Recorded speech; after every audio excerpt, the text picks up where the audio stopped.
Amongst the welcoming company of the Coven, Lark meets an old friend from their past that seems to be able to offer them help when it comes to Seeker's mysterious compact symbol. And with a high priestess in an office down the hall, the trio makes talking to her their next objective. Could it be that Araminthia could have actually helped Seeker before his passing? I guess you're about to find out. This is The Sprouting.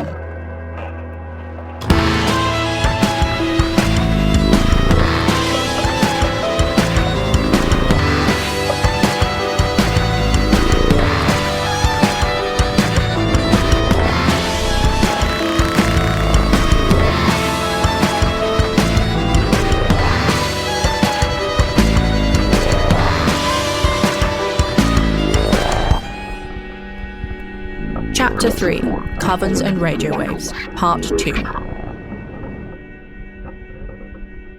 The three of you walk into Araminthia's small office. You can see that there's like a bed at the back. You can see that there's also like a little window that seems to look onto like a very, very small little courtyard. You can see that there's a desk and that there's like a small table and a couple of chairs. And you can see there's like books and other sort of things here. And you can see that she and the young gentleman, Cammy, are kind of like... You hear as you approach that they're obviously having like a very quiet and hushed conversation. And as soon as you walk in, like, they both go quiet. Well, I have a feeling, my dears, that you're probably going to want to sit down. And, like, she gestures to, like, the table in the corner that has, like, a couple... It's a little bit more of a seating area than I am your boss and I would talk to you across a desk. And she, like, puts her hands on the desk and kind of, like, makes her way around and she says... Cammy, you can continue what you were doing. Sitting in an empty room. Eavesdropping. I mean, practicing listening. Practicing. It sounds like one of those bullshit things that you make the apprentice do because they've done something wrong. It's kind of like that. You get that feeling. All right. Sully moves over and he sits down in the low seating area. Right. So, you, Sully, what are you doing here? Completely honest, we're not exactly sure. But we're trying to figure out exactly what to do. So I think whatever we had the kid look for spooked them enough that you now want to know the full story. Yes, I do. Because although Devari and Selrith are good judges of character, they're not without flaws. And they have been mistaken once or twice. And, well, if you are a threat to the people who live here, well, I will be done with you here and now. So, tell me everything. No threat. They did not judge us incorrectly. Now, I think Sully tells them a pretty, Sully tells them an accurate retelling. While he leaves out like unnecessary personal details about himself and his companions, like he is going to tell them like, yeah, we met Astur, we went to the first burrow, which is already the property of Diableria, so don't like start any shit. They're within hiking distance of going to raid it, so like just like a heads up, like it's already theirs. And he's gonna explain what happened with Astur, what he said about the book. He's going to leave out their interaction with the, not Whispering Violet, Saladas Grace. Okay. I don't think, I think whatever that thing said, I don't think, having been... It didn't say anything. It had an entire recording for us.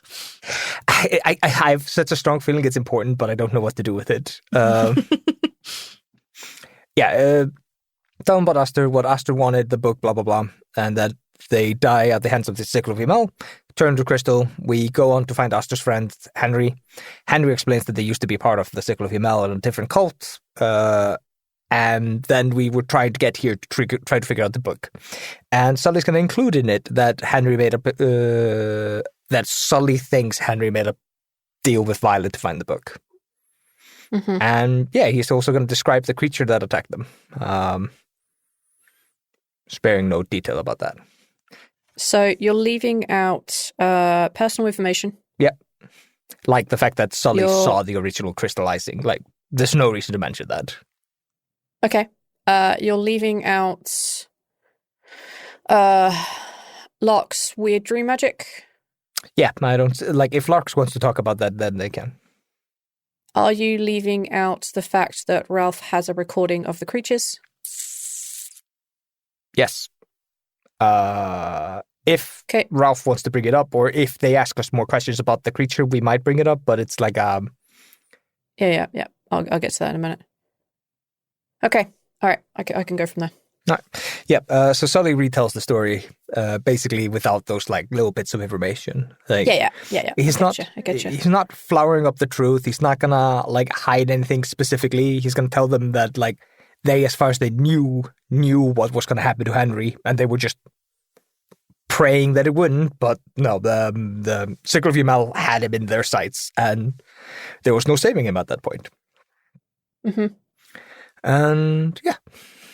Are you also leaving out the fact that you have a fuck off huge amount of parrot particles? Oh yeah, that's not coming up. Okay. That has no reason to come up.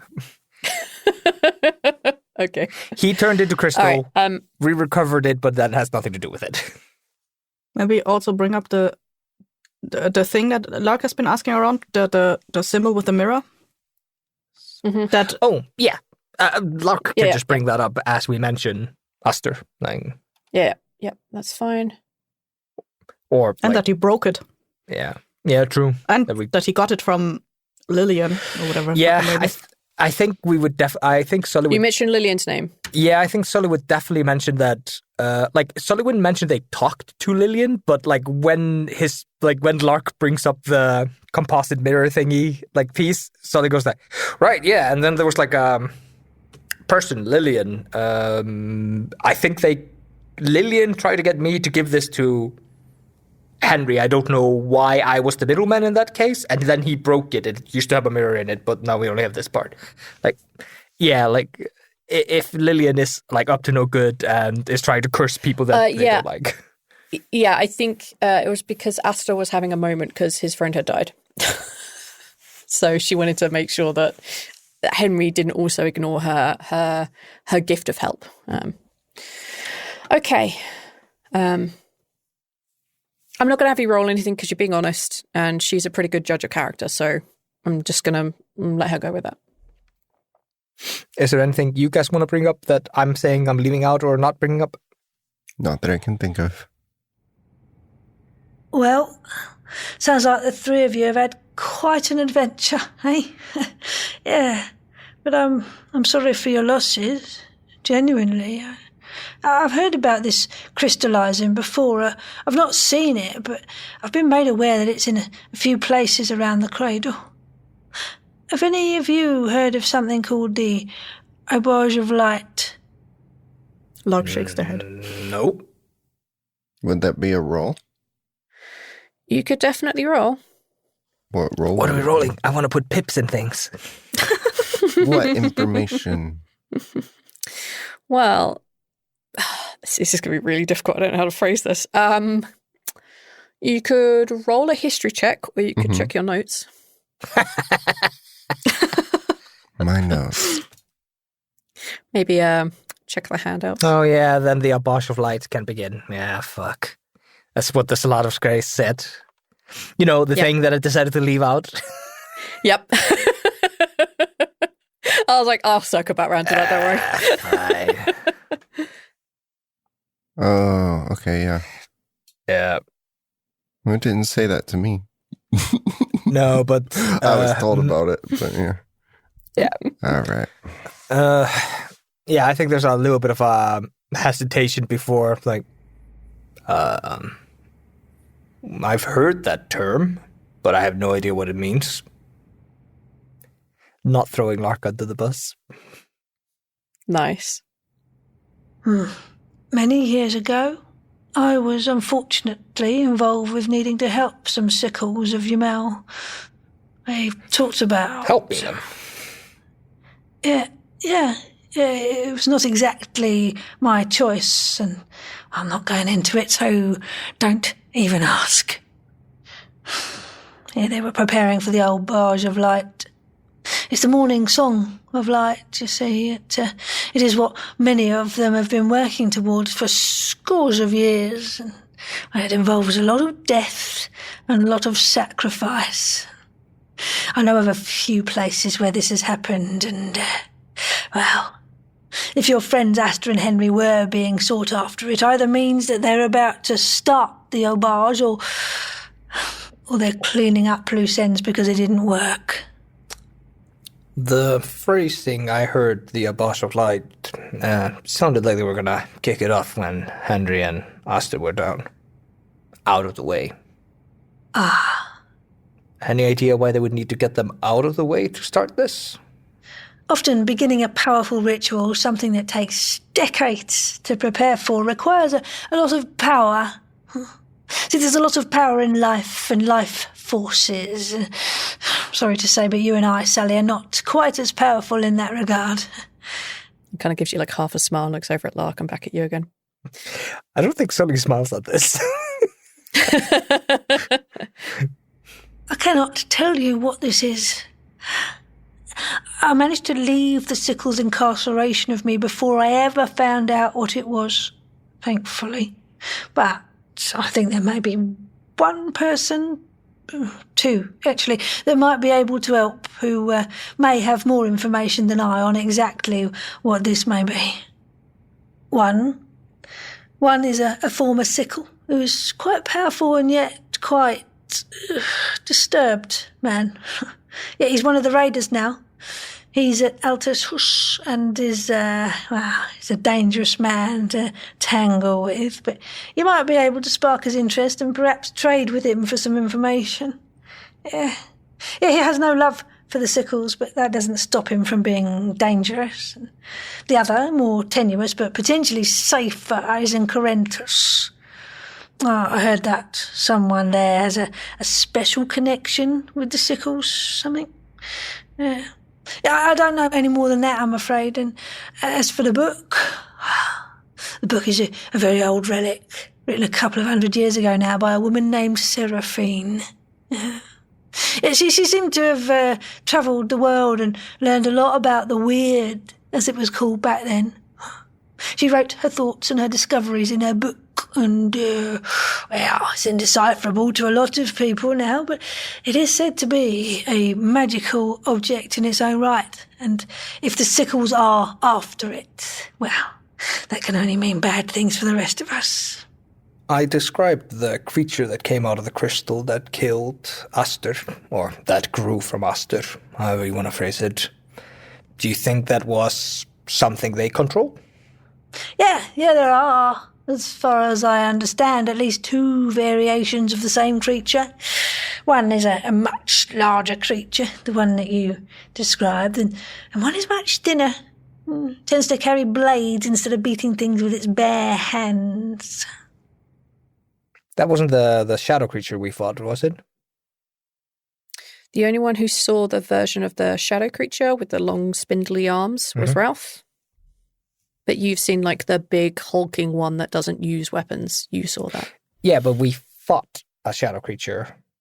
The shadow creatures that you saw and that you fought always looked like your brother or like your niece. The ones that Lark saw were always variations of Western, and the ones that Ralph saw were either the creature or the screams of Oti. Okay, gotcha. Sorry, I thought we... Right. Yeah, we only ever saw a recording of the... right. Correct.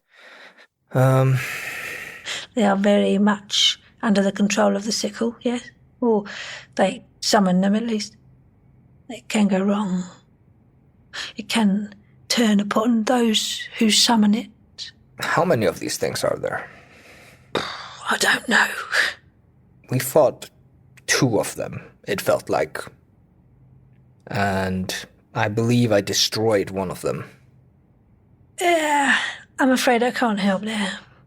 I think if you want to know more about... Did you leave out the thing with Batia completely? Or did you tell her that at least the other 2 came from Batia, but you never mentioned that you were there? No, I would have left the entire Batia thing. No, I would have mentioned that they did the place where they ran from would have been Batia. And Sully would have definitely not described him being there. He would have described Aster. Like Henry said that him and Aster. Yeah.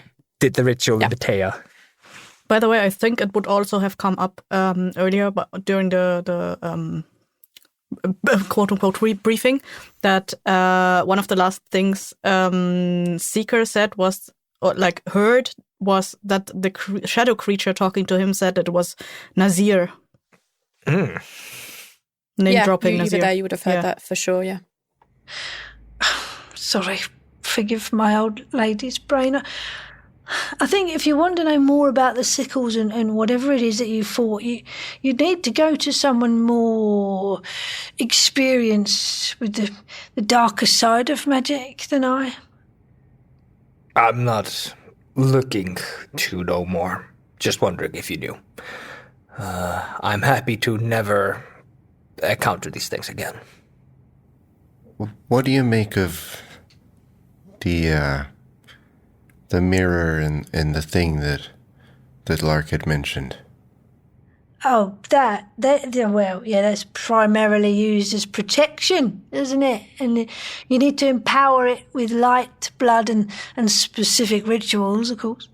Yeah. It does act as a small deterrent towards those eldritchly inclined. In the mirror, however, I actually don't know. I think that perhaps Lacy may be a better one to speak with. Yeah. She's an artist. You'll find her in the main room if you just asked around for her. We've talked to her before earlier. But she said you couldn't help. No. Huh. Well, she said she will ask around if maybe she can find something about the... She was gonna do some research for you. Yeah. Then I would perhaps wait for Lacy to return to you on that. I don't think she'll know much more than I, but she is more knowledgeable about the workings of darker magic. She has history with a sickle? She helped me out of a bind many years ago. Why are you not being targeted by the sickle right now? People don't usually get to run away from them. Did you finish your work? Do what they asked you to? Thankfully not. Yeah, I managed to make my escape and left nothing behind. Well, it's too late for us in that regard. They most likely know who we are. My hope is that they're just not interested in us past our encounter with Henry. If you're worried about the sickle coming after you, if anybody with human eyes saw you, then you may be in trouble. But if it's just the creatures, probably not. As far as I know, the two snipers were the only human eyes that ever saw us. Well...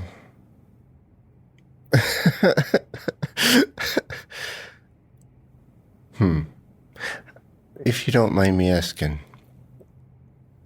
about how long ago was it that you escaped? Couple of years, I think. Did you know Lillian? Yeah, but that's more recently. She passed by here a little while ago. Recently? Yeah. She gave us some herbs we were looking for that don't grow normally around this area, and we gave her a place to stay. She spoke a little with Cammy, and she left the following days. Lillian knows about us traveling together with Esther. Lillian was part of the cult for a long time. Recently said she wasn't, but... It's worth mentioning the connection. Yeah, I was going to suggest if you wanted to not put yourself in further danger to give this up and move on, but I'm afraid if you suspect this Lillian, then you may not have that luxury, I'm afraid. I don't know to suspect Lillian or not. Lillian expressed concern for me, but I assume it was just our situation and her knowledge about what we were getting into a bit more than I knew. It's hard for me to say at this moment if I think she's actually away from all that or not. I couldn't say. Well, maybe Lacy can shed a little bit of light on that with the knowledge of the mirror and the charm. I hope so.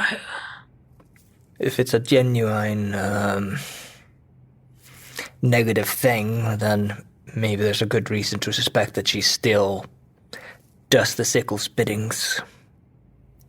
It would be good to know that we could trust her, because she'd probably be a good source of information, but I wouldn't get my hopes up personally.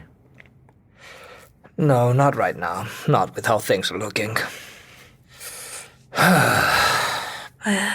Okay, let me ask around, all right? We have all sorts here. A few new folks as well. They might know a little bit more. I could at least get you a few more leads, and, well, we'll help you where we can, but I'm not sure we could offer much more help. Sure, don't investigate Lillian. It's more trouble than it's worth. I'm just gauging my trust, really. And maybe you could help us figure out why it mentioned there'd be a burrow nearby in the phrasing of finding the book again. First of all, Ralph, if Lillian is a threat, I need to know.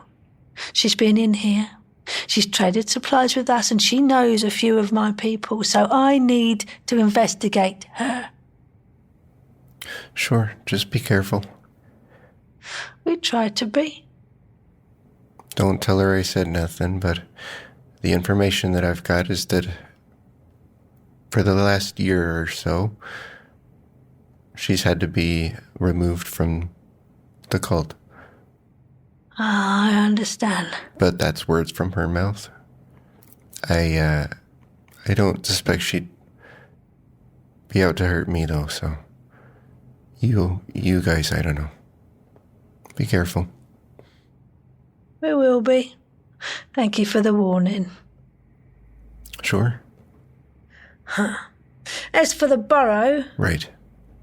we explored, well, by we, I mean the Coven. Oh, damn, I haven't thought about him for a very long time.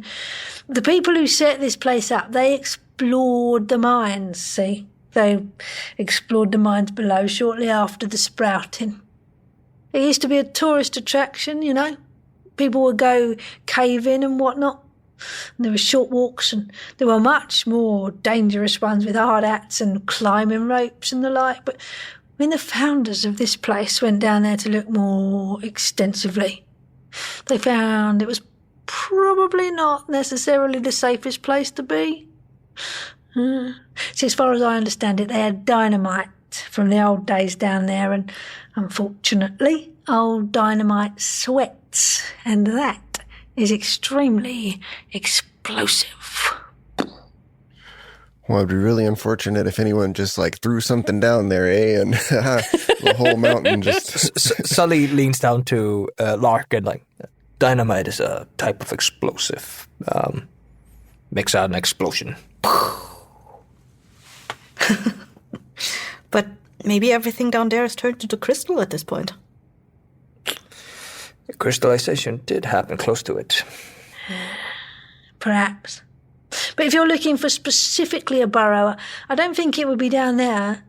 Well, at least I've been in there a little, hiding if need be, but I trust the man who said that place was quite dangerous, so if the burrow is in there, it's extremely far deep down, and you'd be praying to Zlata that there is no dynamite left that could explode, but well, it's entirely your choice. I would choose not to do it. Yeah, I have no interest in blindly wandering down an abandoned mine. Yeah, I'm not a huge fan of enclosed spaces. I much prefer to feel the earth beneath my feet than be entombed by it. Ooh, we got a romantic partner for Ralph.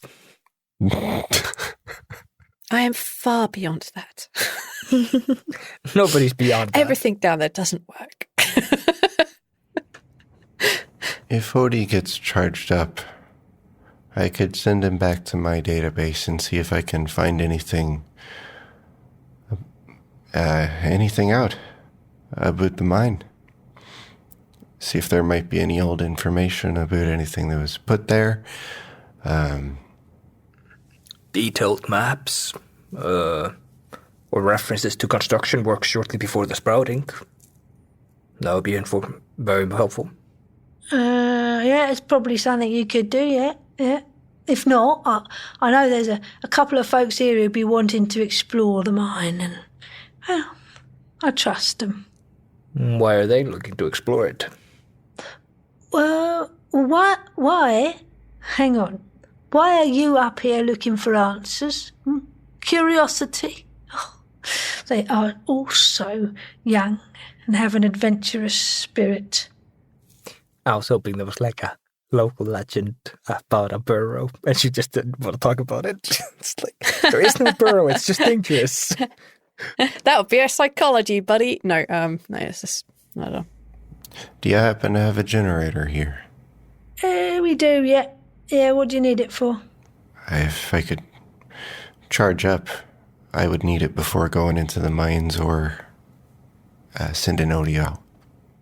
Oh, yeah, of course. So we have a radio room, and so we have a generator in now. I don't know how much power is left. We tend not to use it a lot. Is Sleepy Street still down?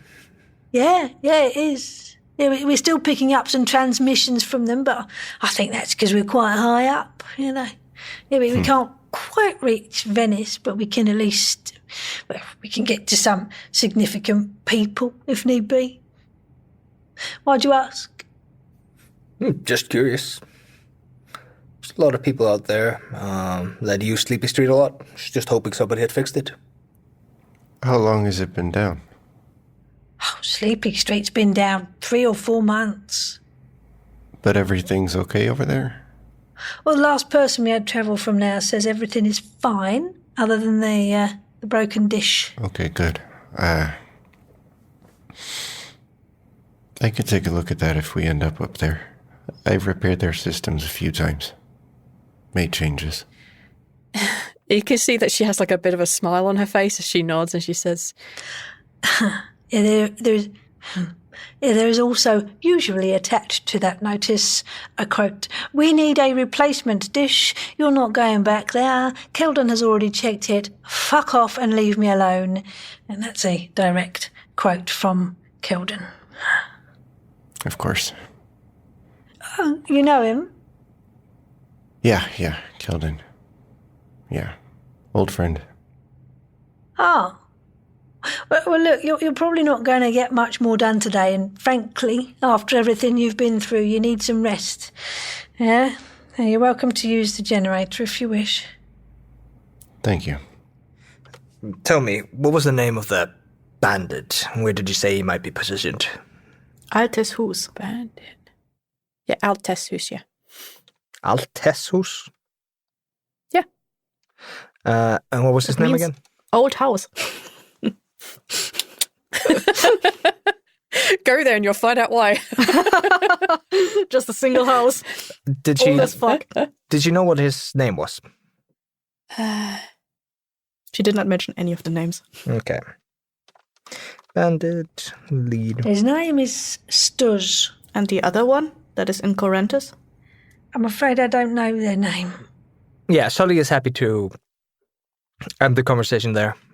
He has no more questions and he has to mull over some of the information. Yeah, Sully exits the conversation.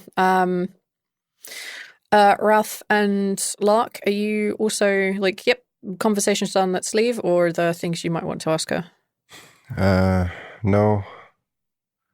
I thank her again for allowing me to charge, and I leave. Okay. I feel like Lark has something, but I don't know how to bring it up. You said earlier, thanks Salata, that something didn't happen. Who is Salata? Why do you worship her? It's just an expression. It's Lata. is the purple and blue vine that seems to always be around where magic is. Some consider it to be a bad omen, and some consider it to be good. And I think it is just an indicator of magic, neither good nor bad. I see.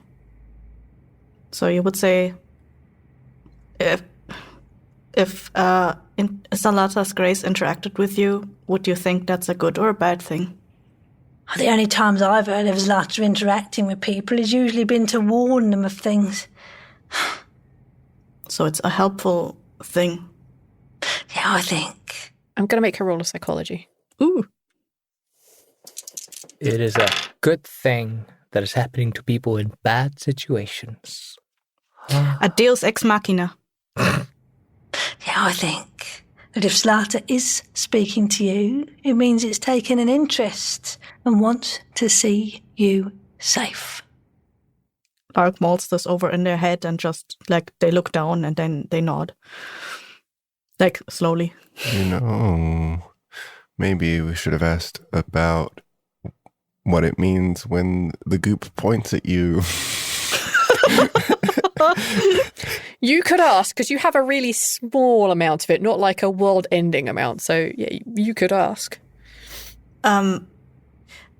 You said earlier that this rune, and like they point out the mirror thing, the compound mirror thing again, needs to be infused, I think you said, with light blood. And they pull out their little compass and they show them the compass. And I said, is this what you mean? The red thing? She looks at it and you see her eyes like focus, and she looks up at you and she smiles. Yes, that's exactly what I'm talking about. What does it mean when this red stuff points at you? It can mean a couple of different things. Yeah, I know that it points at folks who have magic in them or have used magic. You can come to magic even if you've never had it in you. Yeah, I always have magic with me. So, the light blood points at you? Yeah, it's one of the things it can do. So you saw an arrow, but when I look at it, I see different things. What kind of things do you see? I only ever saw an arrow. I see people. Oh. People you know?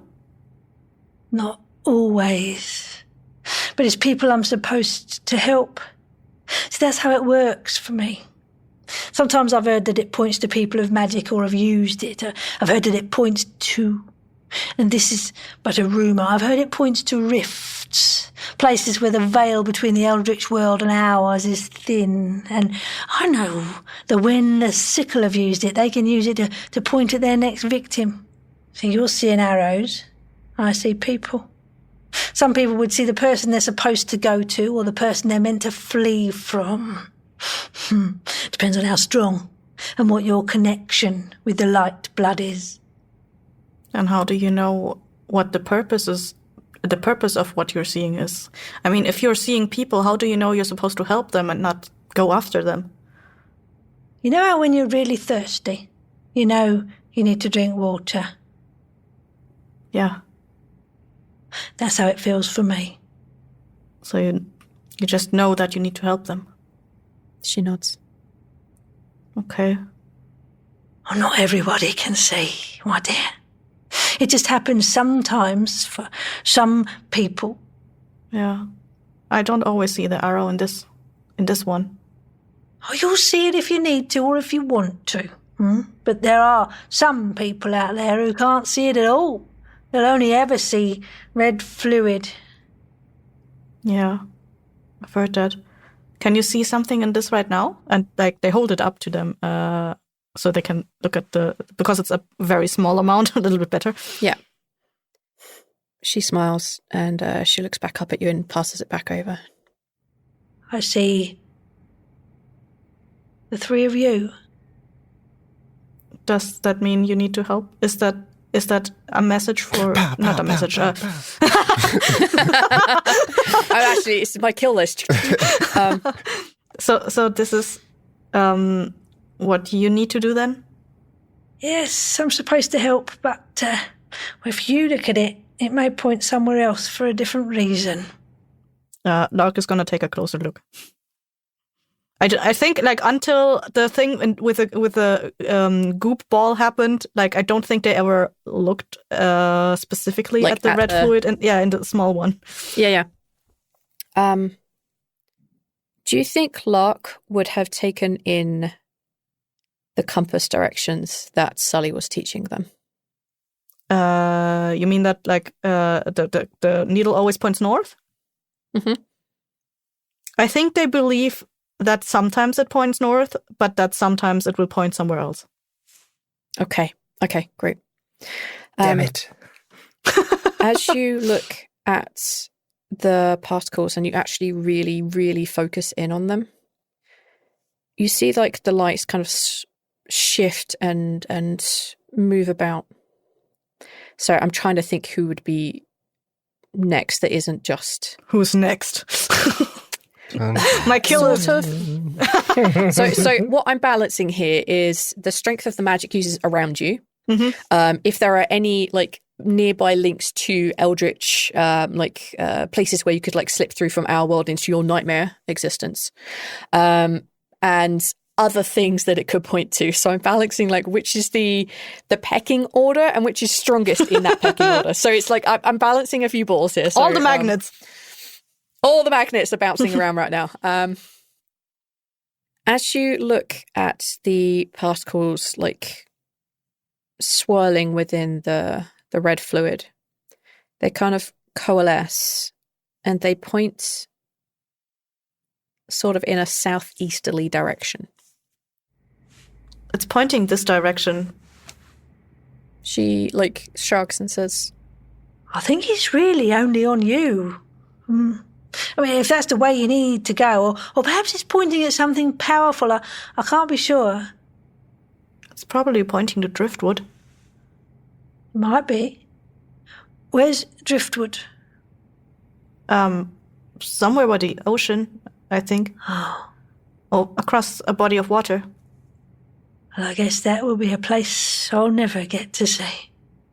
I hope when you find it, it makes you happy. I want to get back there. Go on. Scuttle along now. I have things I must get on with. Thank you. And they scuttle out. Quick question for the two of you. Scuttle. Were you guys imagining that Sully and Ralph had left the room, or...? You were probably standing in the hallway, or like we were probably out the door already when Lark started. I'm more than happy for Lark to have waited for the two of them to have left the room before bringing this up. Like, I'm just wondering what you guys were imagining. Yeah, I was assuming you guys had either pissed off or you were waiting in the corridor. And if you're waiting in the corridor, then you could have heard it. That's entirely up to you, but... No, Sully's on the bed. Yeah. Fuck this shit. They're talking about magic? No. I just want to know what you guys were imagining before I made any assumptions. Ralph, you can make your way over to the generator. It's kind of like, it's a much, much smaller building than the other two. And it's like, it's well built, but definitely patched together. It's not all one material, but it is still quite well made. And you can see that there is like definitely an antenna with a dish on top that comes out of this building. It's like, oh yeah, I should have noticed that. And as you go into the building, you hear like the humming of the generator, and you can see that it is currently hooked up to the radio. And you can see this this kind of like slightly older woman sitting there, and she has like headphones on, and like she's like moving the dials and like listening to the next one. And you can see that she's moving the dials and listening to the next one. You would probably recognize what a Morse code device looks like, a Morse device, telegram device looks like. And she like, it's right next to her, and you can see that she's tapping her finger, but it's not on, she's not using it. It's just like reactionary. She's just listening through the frequencies. Okay. Yeah, Rolf will try to make a lot of movement in her peripherals so that he can make himself known without having to tap on the shoulder and give someone a heart attack.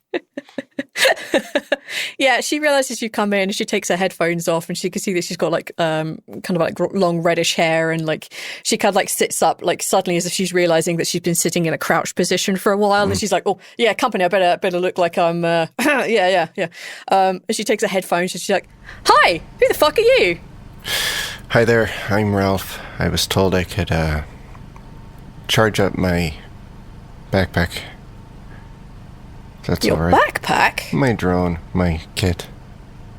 Oh, you have a drone. That's so dope. Put it on here. And she like swishes like so much stuff off her desk so that you have like a room to put everything up. I haven't seen a drone in years. Sure. Ralph Here. has so much sexual chemistry with everybody. What? I think Aether's just inventing fanfic. What you need, you see what's the difference is I have Odie. I have a wingman. It's like a puppy, Literally. you fucker. Get out of here. Several wings. Wow. All right. Okay. So like she goes to put her hands on it, takes it away, kind of looks back at you, and she's like, "Can I? Is it okay? Is it Oh, like sure. delicate?" Just be careful. Cool. And she kind of grabs it, lifts it up, and like looks underneath, and you can see that she like slides a panel. She can like read the information and then like puts it back. Yeah, as long as Yeah, she's not destroying he's it. watchful. He's not carelessly letting people. He's trusting that she knows Wow. what she's doing. Yeah. Okay. Well, the feathers are. Well, they're decorative, I'm assuming, they're definitely not functional, but wow, this is like almost top range stuff. Like, it's like one step below military level. My God. What have you done to this? Look, you made some mods here, haven't you? Well, I put some feathers on it. No, there's like a module in here. All right, what have you done to it? Not in a bad way. I'm just curious because I used to have a drone and then I lost it, and it flew into a tree during a very bad storm, and I was a little gutted, and it's smithereens. There's no way I'm rebuilding it. Just like, what did you do to it? It's in really good nick. I mean, Are we suggesting that the AI is something that is after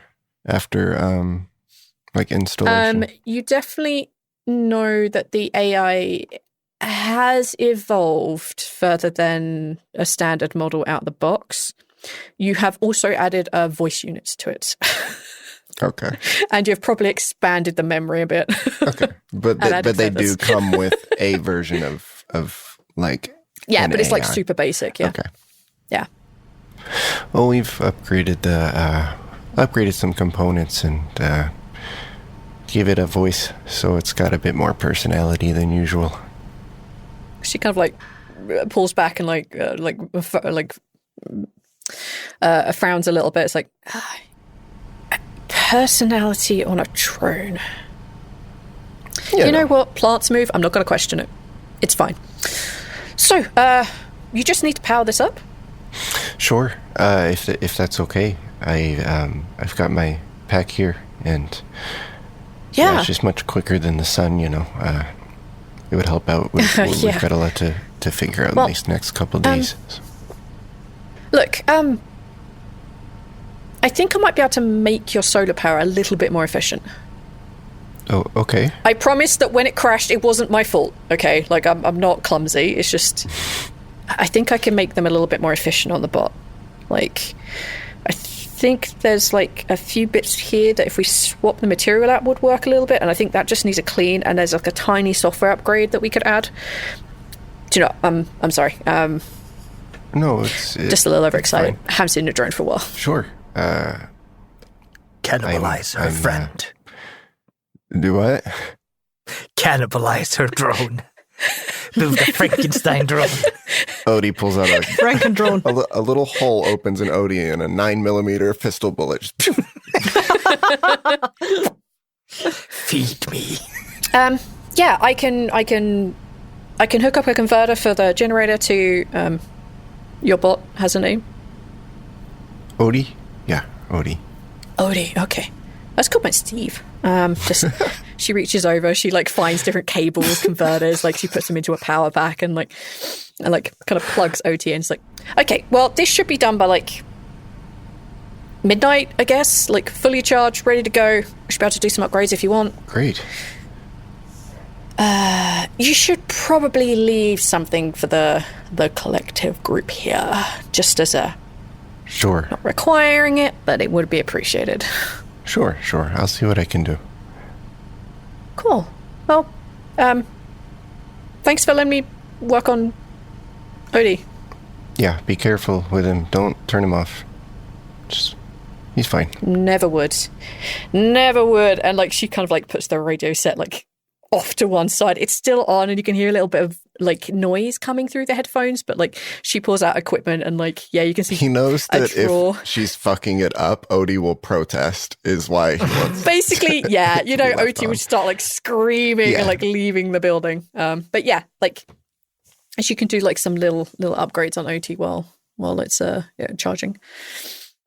Someone has triggered the OT alarm. The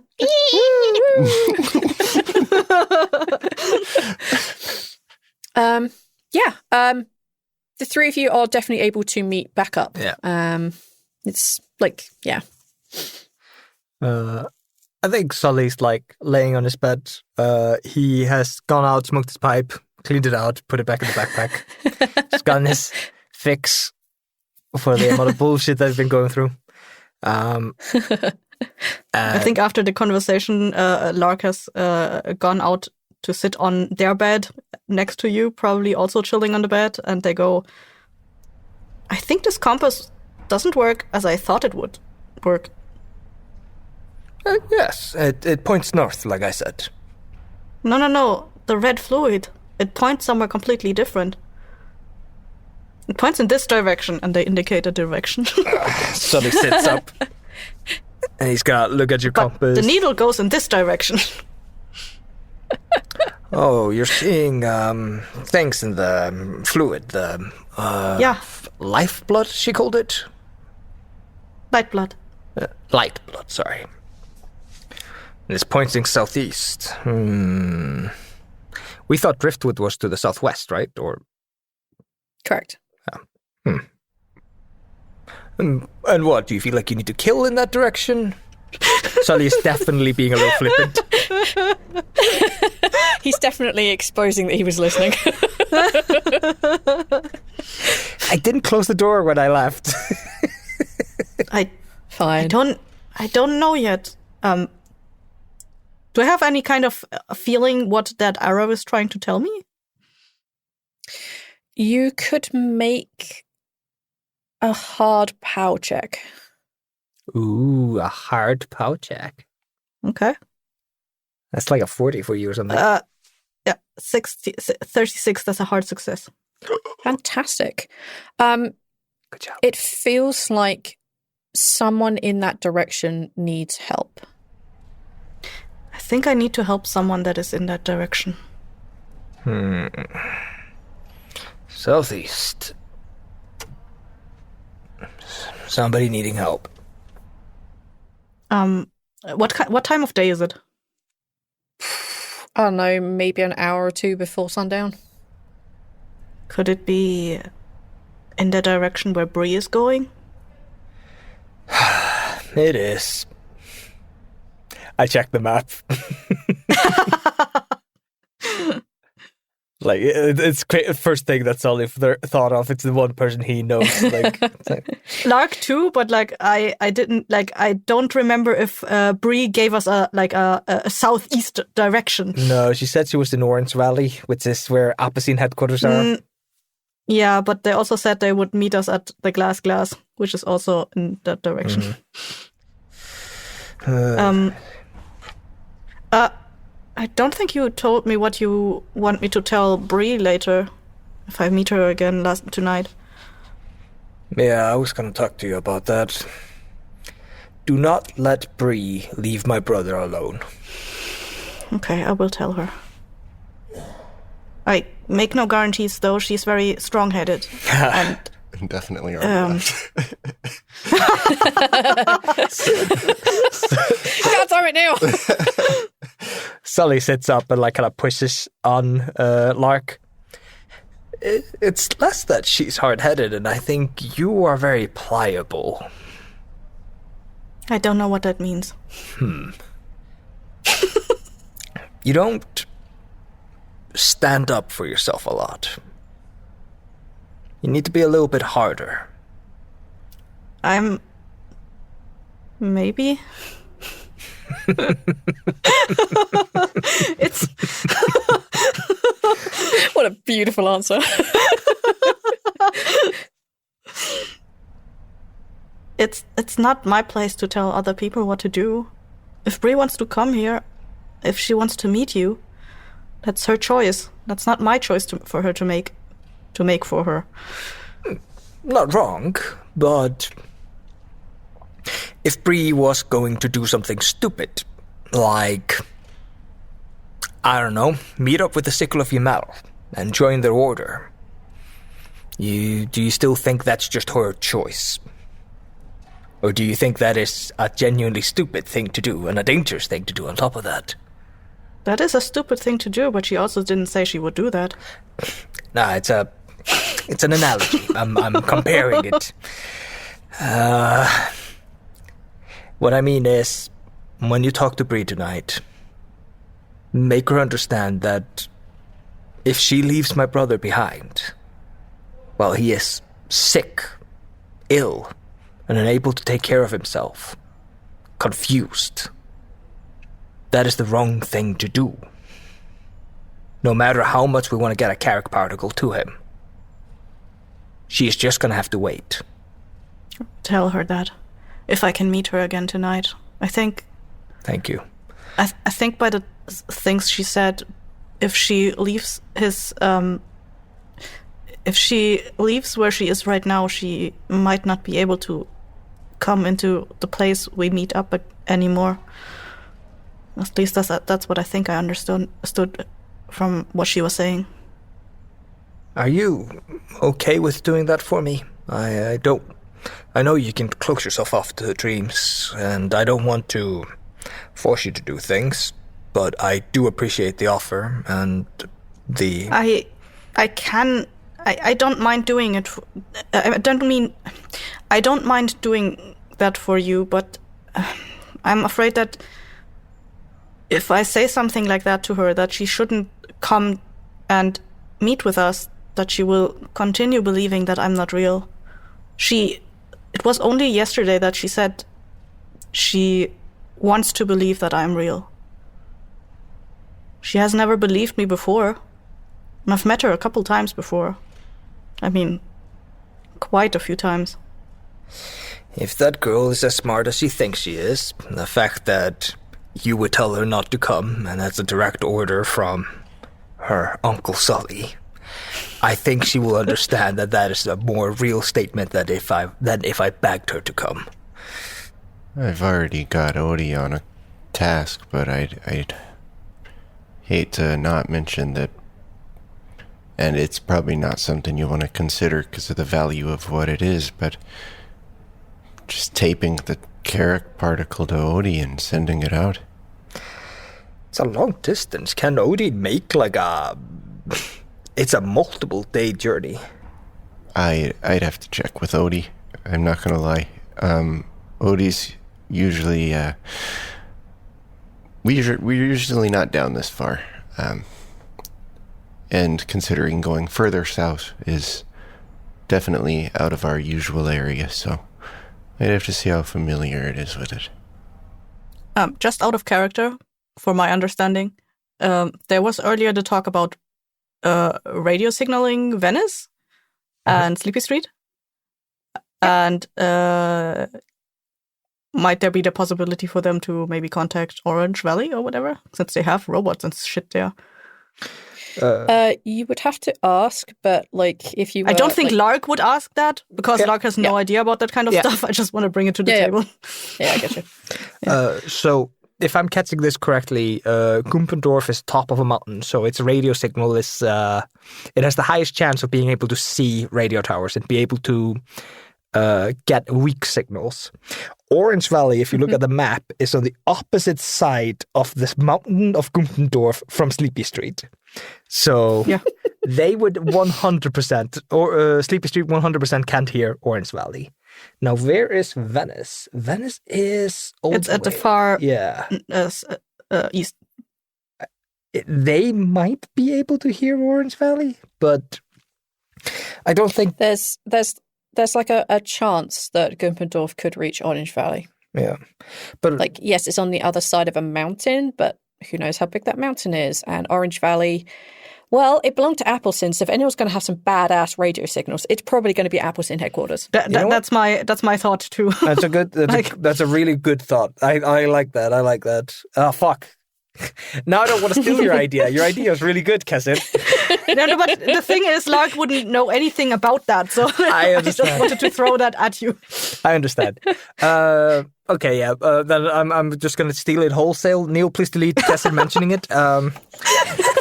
Put this in as a blooper. Kesser is way better at this than Uther. Yeah, Sully's like kind of like biting his finger. Just seems to be like kind of deep in thought. And then, okay, if you don't think you can convince Bree not to come, or that you're not real, tell her to tune to AM radio frequency, let's say 860. I think that one's usually completely clear, and it's a very relatively... Repeat that? 860? Yeah. This is Aether pulling numbers out of his ass. Yeah. I don't know enough about radios. Yep. I don't know what any of these numbers mean either, so don't worry about it. Yeah.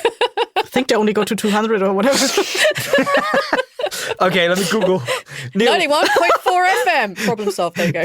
Neil, make me sound smart. Can't do that. 86.0.5. It goes from 540 to 1700. According to the thing I found. Oh, that's only the United States. I don't know how it works in other places. Yeah, 860. That's a good number. Okay. Fine, that's what we're going for. Yeah. If we're wrong, tweet us. We don't care. Tweet us. We'll retweet you with a meme. In the morning. A link to my Only's fan. Ralph set these up, and he's from North America. He set up North American radio signals. Oh, thank you. Okay. 860. Red light, I don't know, 10 in the morning. Yeah, 10 a.m. I'll ask them to use their radio tower. 860 at 10 a.m. Okay. AM radio. We're going to have to pay them for the amount of help they're giving us. Sully starts like rooting through his backpack. Yeah, I was meaning to ask what you think it might be worth giving them. You have so much Carrick particle, give them half. Over my dead body. They're going to use this Carrick particle for weird cult shit. I'm going to use it to save the world. No, your brother is going to use it to save the world. You just got it to him. I'm part of that chain. We have a couple of options how to pay them. As much as I don't want to draw attention to the fact that we have... Sully's got to shut the fuck up and look around for Mr. Snoopy Boy. Mr. Snoopy Boy isn't here, but you do notice that Lacy is kind of like making her way over. Like she has nothing in her hands right now, but she is walking over with purpose. Also, you had overheard that Lark basically already showed that they have some in the compass. Oh yeah, but I'm and they didn't react like, give us that, we want all of it. She did the my precious Bilbo Baggins in where he goes like evil for the ring for a second. Yep. Weirdest jump scare in movie history. And at that point, stop watching the movie.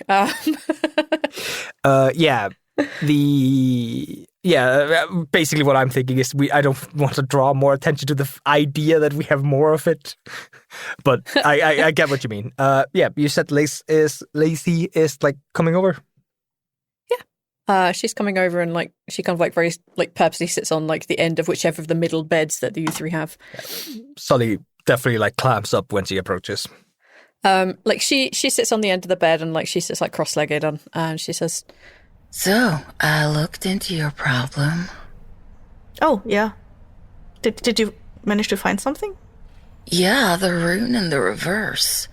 It's more like a homing beacon, you know? You might as well have painted yourself yellow and covered yourself in chicken feathers. It's a bit like that. Lark looks over to Oti. Oh no, Oti isn't here. Look at the lack of OT1 feather. Does it also work without the light blood in it? Not really. But if there was a mirror in here and there was light blood on the rune, then I don't see why it wouldn't work. Can you tell if it was... Doesn't look like it's magical now. Yeah, I was going to ask if you could tell if it was activated. You get a sense for some of these things. It doesn't appear to be so. When you say they become like a beacon, like, it never felt like that to me when I saw it. I'm assuming this is some kind of strange thing. You held on to this when there was a mirror on it. Yeah, Lillian handed it to me and asked me to give it to... Henry. Thank you. I genuinely rebooted there. She kind of like leans back a little bit, like away from the three of you, just a tiny amount. And like her eyes kind of like dart between the three of you. I feel like I missed something. Are you saying that a woman named Lillian gave you this compact with a mirror in it and asked you to give that to Henry? Me, Aether's now realizing we didn't tell her the entire story. Tell her anything, yeah. But yeah, she's like she's picking it all up, and Sully probably is noticing that he put a foot in his mouth. It was just like, yes, our friend who was murdered got this from a woman named Lillian. 2 days, the same day we got attacked the first time. And yes, I handled it first. And I'm just gonna be straight up asking now, do you think I have been hit by whatever this shiny beacon thing is? Well, it looks like she's trying to select the right words. There's something that you guys have said in this mess that is like, it's clearly ringing bells in her head. It's not active now, so that's something. Okay. But am I covered in yellow paint and feathers? The thing is... How long ago did you receive this? 2.5 days about. Okay. Did anything happen that first night? Yes, we got attacked. Did anything happen last night? Yes, we got attacked. Other than the crystals down there? Yes, we got attacked. By the same She kind of like thing. puts her hand over her face and like runs it along her chin. She's like, I'm not saying that you're covered in chicken feathers right now, but I certainly would not want to be sleeping here near you. Lark looks at Sully and slightly backs away on the bed. Scoots away. Bro, come on, I thought we were buddies. Bro! Where is slang coming from, old man? This is in the future. Bro is like old at this point. I've met Lillian. They're not necessarily always on the path that I consider like super great, but mostly okay. Your friends, I've not heard of them, but it is a little concerning. So you got attacked last night. Yes. Your friend died, and I'm assuming that crystal mess is part of that. Yes. Then you're probably fine. It's probably okay. How are you coming to that conclusion now? Well, that crystal mess is definitely Sickle related. And, you haven't been to Piter, have you? Or, Carre? A Raceland?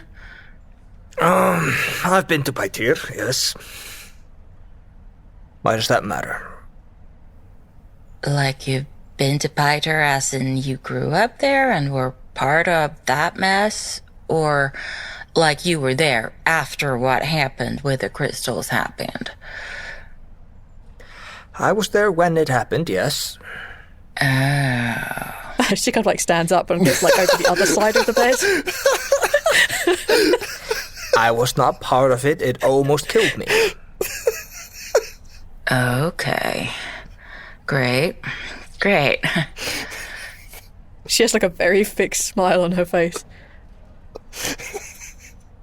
I've not minced words or hidden anything. Please, be frank with me. What are you thinking? I'm very worried that you're going to turn into a crystal when you get attacked by shadows tonight. So, I don't know. I'm not gonna turn into crystals. That was a Sickle of Ymel cult shit, and I've never been part of that. You know what? She takes a few steps back. I'm going to believe you. That you were never part of that shit. She takes a few more steps back and bumps back against like Ralph's bed or something. Okay. Let me think about this logically. She kind of like takes a few like definitely deep breaths as she's trying to like calm herself down. You were never part of the cult, but you were there. You're part of the crystal mess below us. You took the mirror, but you handed it off to someone who actually did die. Okay. Look, take this with like the biggest asterisks known in the world. I think you're probably going to be okay. And well, if you start seeing peekaboo shadows outside the door, let us know and we should be able to take care of that. And I'll talk to Ara and see if we can deal with it. If it comes up, it's not the first time. And although it's not magic I like using, we can do something about those. She like again kind of like sits on the bed and she looks at the three of you. Neither of you are as involved as this guy, right? Yeah, she like points at Sully. Not involved. No. That's good. Sully, you should be fine. It should be okay. But you said you were there when the Pt.2 thing happened? And the friend of yours that died? Was he a survivor from there? Is that where he came from? So they like kind of like, yeah, there's like that breathing out through his nose, kind of like, oh, fuck me, like to try to explain this. It's okay. I think I get the picture. I would love to help, but I don't know the specifics of this magic myself. Oh. I think there might be only one person I know, and he's not a good guy. Mr. Stuss, I assume. Yes. If you give him my name, he might be a bit more receptive to you. Nothing comes free in this world. What kind of thing would he want? I don't know. I wish I did. I don't. I do know that he is fiercely loyal to the people that he cares about. Does he care about you? No. No. I'm not working with any bandit. Off the table. I'm not willing to go and speak to him for you. I don't want to be pulled back into that dark magic. Oh, he's a warlock on top of everything else. Not just a bandit, a warlock bandit. Well, he is a former Sickle, so yes. Yeah, we can just not talk about this because this isn't happening. Thank you for the information, but I'm not working with Stuss. Never. We'll find another way. Then I've got no one to help you. I've got nothing and no one. I'm sorry. It's not your fault. It's not your fault. I appreciate what you've told us so far. I appreciate that you tried to comfort me about the fact that I might be attacked by shadow creatures. For someone who's supposed to be good at helping people through dark times, you just threw me a little bit. I'm sorry. No, I appreciate what you're saying. I'm sorry, but I will not work with bandits. That's not just below me, that's below everyone morally. Yeah. Psychology. How much did that hurt her? Yes, you can roll psychology on this particular thing if you want to, yeah. I just want to know how much I burnt this bridge. All right, I'm going to give you different information based on your success levels. Hard success. The comment about working with raiders being beneath you or being beneath everyone, that didn't hurt her at all. Mm-hmm. She is like agreement. She is, however, keeping something from you. There is something that you have said in this mess that has resonated with her somewhere, but she's not particularly forthright about what it is. Can I just ask you if I can nail it? Like, on the first guess, if I nail it, will you give it to me? Sure. It's the fact that she is or was a bandit, and the fact that I said I would not work with any bandit. No. Okay. That was the, like, kind of... That's your Hail Mary shot. Yeah, that was my Hail Mary. Yeah, good phrasing. She kind of like slaps her hands on her thighs and like stands up, and like there's like almost like an audible crack. Oh shit, I'm getting old. If you need me, I'll be over there. If you need to unwind, I'm here for literally any of you. I need to go check with Ara if we can sort something out about you, just in case. And please, for the love of Zalata, just tell us if you see any peekaboo shadows. Of course. Appreciate it. Can I come with you? Can we... Sure. Can we do that thing again, like what you showed me? Yeah. I actually have something slightly different set up. And she kind of looks over at the other two and like rolls her shoulders and like shakes her head like, fuck it, this is my home. You can go eat a dick. Do you remember me telling you, do you remember the first time I showed you how to use the inks and the paintbrush? Yeah. I said, It's one type of magic that I can do. Well, I never got the chance to show you what I actually do with magic and art. Do you want to see that? Yeah. Okay. I actually have someone to see in a moment, and they've been here a little while, and I've been helping them out. So if you hang out in that room there, let me go see if they're okay with it first, because it is quite personal. And if they are, then I can show you. Okay. Yeah. All right. I'll be back. Kind of like stands up. She very mockingly like takes steps away and around where Sully is standing, but like she's obviously like taking the piss. Lillian gave you a curse. Fuck you. Could have happened to you. But also, No. if she did give you a curse, she's had it in her pocket when she came through here. She gave me a heads up. That's what she gave me. She did. Okay, just She because didn't you give it have to been Ralph. taking down Lillian doesn't mean that she would have spared you. I think with that, like, she goes off, she speaks with someone, and then you see her arrive with what looks like a fairly young woman who's clearly been through a lot. You can see her, like, her face is really drawn, and she looks like she has the look of someone who's been crying for like 24 hours straight. Like, she's quite distraught. And like, yeah, she allows you to go in, and I think we can pick up with them when we hit the next episode. Hey y'all, this is Cass here. I'm a bit congested because it's getting spring here and the plants outside are actually trying to kill me right now, so that's kind of topical. I hope you enjoyed the episode. I have a few people to thank for things that happened in this episode. For one, we have some names submitted to the Not a Pete Fund. We have the name Stas from Gentle Potato and the name Cami from Aussie Banara. Thank you so much for submitting those names. You really help us keep the lights on this podcast. We also want to thank Sarah and Karen for their voiceovers on Araminthia and Lacy, respectively. You guys are amazing. Thank you so much for your hard work.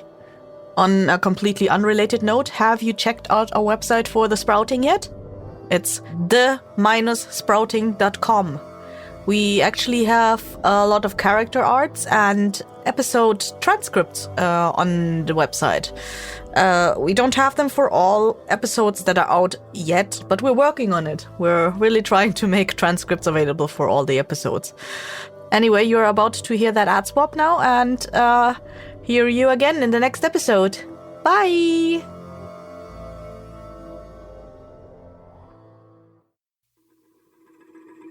If you love anime and D&D, check out Warlock.